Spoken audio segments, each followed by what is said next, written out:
voici ma première histoire. Nous allons d'abord la lire. Maman a préparé 10 biscuits. Léa en déguste 4. Combien en reste-t-il?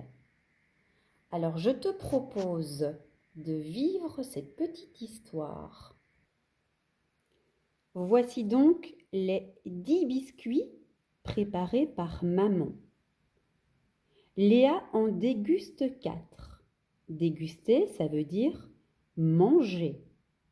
Donc, si elle en mange 4, il y en a 4 qui vont disparaître dans l'assiette. 1, 2, 3 et 4.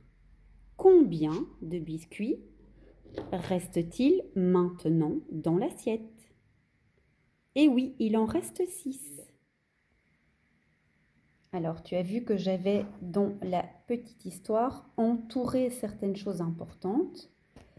Donc, nous avons d'abord 10 pour montrer que maman a préparé 10 biscuits.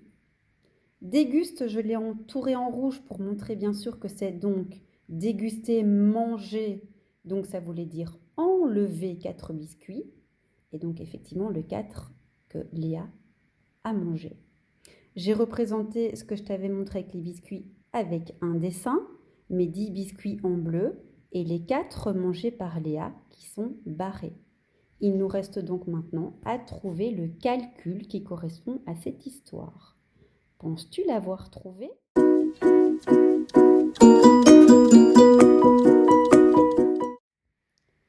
Voilà donc le calcul qui correspond à cette histoire. 10 moins 4, 10 biscuits faits par maman. Moins 4, ce sont les 4 biscuits mangés par Léa. Il en reste donc 6. Bravo! Je vais maintenant te proposer un nouveau défi.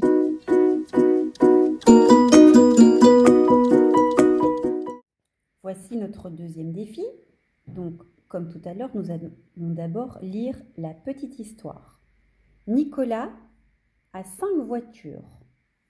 Julie lui en donne 3. Combien de voitures a-t-il maintenant? Voici donc les 5 voitures de Nicolas. Et donc, nous avions dit dans l'histoire que Julie lui en donnait 3. Voici donc les 3 offertes par Julie. Donc maintenant, combien Nicolas a-t-il de voitures? Donc, j'ai repris la petite histoire et à nouveau, j'y ai entouré les éléments importants. 5, ce sont les 5 voitures que Nicolas a au départ.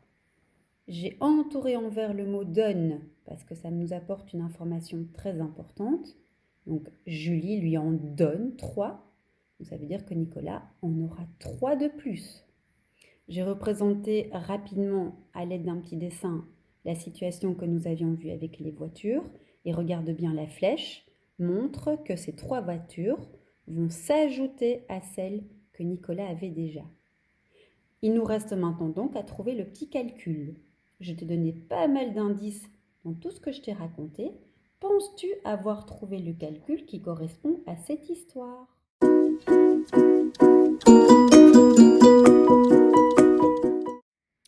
Et voilà donc l'opération qu'on peut écrire. Il s'agit de 5 plus 3 égale 8.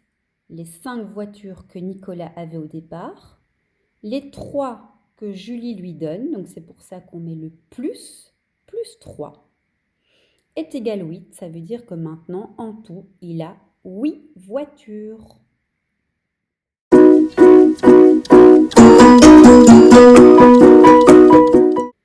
Alors, suite à ces 2 petites histoires que nous avons réalisées ensemble, je te propose de prendre la feuille qui se trouve dans ton dossier. Le titre, c'est « Quelques petits défis » et on te propose de réaliser 4 défis, 4 petites histoires à transformer en calcul.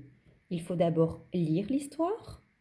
Une fois que tu l'as bien comprise, tu peux réaliser le dessin qui t'aidera à trouver le calcul. Si tu veux, tu peux aussi entourer dans les phrases les mots qui te semblent importants et qui t'aideront à trouver le calcul.